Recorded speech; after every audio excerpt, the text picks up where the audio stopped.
रुकिए, स्क्रिप्ट मत कीजिए, वीडियो पूरा देखिए। अब मैं वृद्ध हो चुका हूँ। मैंने इस देश में राम की बहुत प्रशंसा सुनी है। बहुत से लोग राम के भक्त हैं। मैं चाहता हूँ कि मेरी मृत्यु के बाद पूरे देश के लोग मेरी भी भगवान की तरफ भक्ति करें, मेरी पूजा करें। मैं राम से जरा भी कम नहीं हूँ।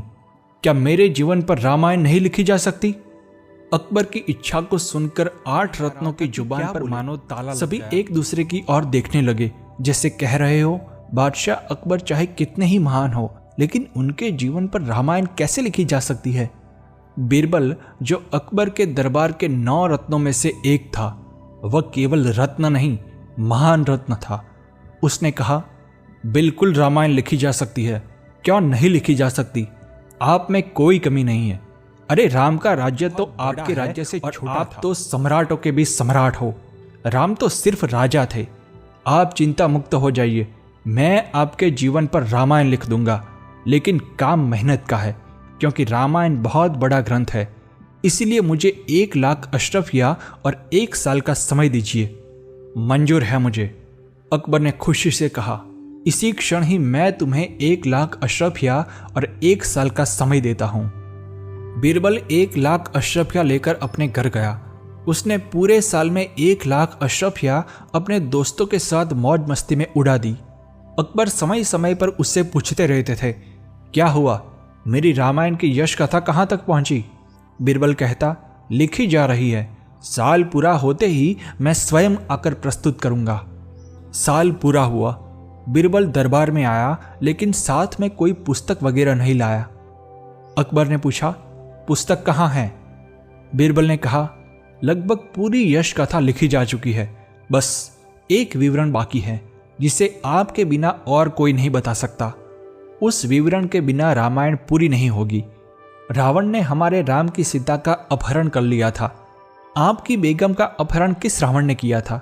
मुझे उसका नाम और पता बताइए।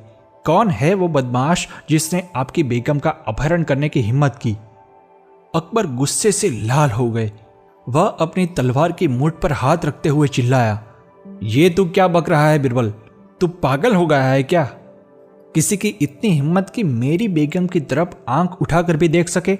उस हरामखोर की आंखें फुड़वा दूंगा। उसकी जुबान पर अगर उसका नाम आए तो उसकी जबान काट दूंगा। बीरबल ने कहा, महाराज, तो फिर रामायण नहीं लिखी जा सकती, क्योंकि रावण ने हमारे राम की सीता का अपहरण कर लिया था और सीता जी 3 साल तक लंका में अशोक वाटिका में बंद रहीं। इस घटना के बिना तो रामायण नहीं बन सकती। इसमें मजा ही नहीं आएगा। असली बात निकल जाएगी तो पूरी यश कथा बिना नमक के भोजन जैसी लगेगी, बिल्कुल बेस्वाद। अकबर ने कहा, अगर ये झंझट करनी पड़े तो मुझे रामायण नहीं लिखवानी। बीरबल ने कहा, जैसी आपकी मर्जी, लेकिन मेरी पूरे साल की मेहनत व्यर्थ गई। आप कहे तो क्या मैं महाभारत लिखूं?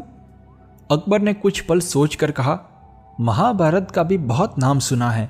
यह तो रामायण से भी बड़ा ग्रंथ है।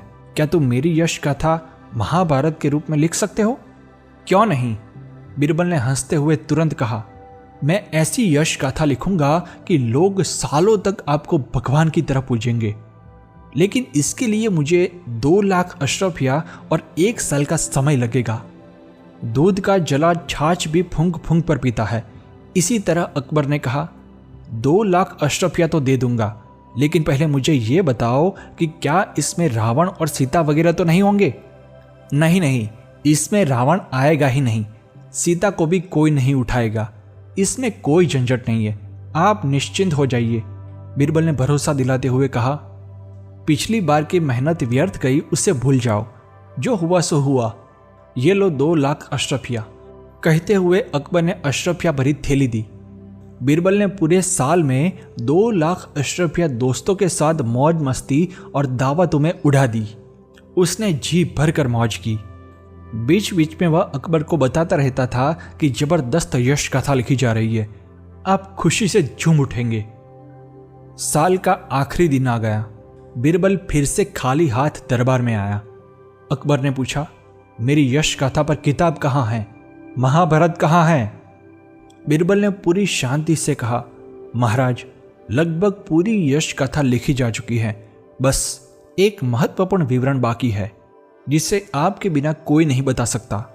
उस विवरण के बिना आपकी यश गाथा अधूरी रहेगी। महाभारत में द्रौपदी के 5 पति थे। आप अपनी बेगम के पति हैं, लेकिन उसके बाकी 4 पति कौन हैं? मुझे उसके नाम बताइए। बीरबल के बच्चे, रुक तू, अभी तुझे मजा चखाता हूं। अकबर क्रोध से गरज उठे। पहले तो उन्होंने केवल म्यान पर हाथ रखा था, लेकिन इस बार उन्होंने तलवार खींच ली। आखिर तू मुझे समझ क्या बैठा है? मेरे जीते जी अगर मेरी बेगम का कोई और पति है तो उसकी गर्दन उड़ा दूंगा। बीरबल ने शांत स्वर में कहा, महाराज, इसमें मैं क्या कर सकता हूं? पहले आप तलवार म्यान में रखकर थोड़ा शांत हो जाइए। आप ही कहते हैं कि रामायण और महाभारत जैसे बड़े ग्रंथों पर आपकी जीवन गाथा वर्णित करने वाली किताब लिखनी चाहिए, लेकिन जब मैं लिखता हूं तो इसमें ऐसी अड़चनें आती हैं। इसमें मैं क्या करूं? अगर आप कहे तो मैं वेद लिख दूं? अकबर ने कहा, नहीं, अब कुछ नहीं लिखवाना। अब मुझे एक बात समझ में आ गई कि किसी और की कहानी किसी और पर लागू नहीं की जा सकती। राम राम थे, मैं राम नहीं बन सकता। मुझे अपने जैसा ही रहना चाहिए। बीरबल ने बंद होठों में मुस्कुराते हुए कहा, देर से ही सही, लेकिन अब आपको बात समझ में आ गई। कई तो ऐसे मूर्ख हैं जो इसे जन्म जन्मांतर तक नहीं समझ पाते। दोस्तों, हमें न तो कृष्ण, न राम, न ईसा बनने की जरूरत है। हमें न तो सचिन तेंदुलकर, न लता मंगेशकर, न रोनाल्डो बनने की कोशिश करनी चाहिए। हम जितना भी प्रयास करें, जो हम नहीं हैं वो हम नहीं बन सकते। हम केवल वही बन सकते हैं जो हम वास्तव में हैं। मूल रहना चाहिए, नकल में नहीं पड़ना चाहिए। नकल के कारण कई लोग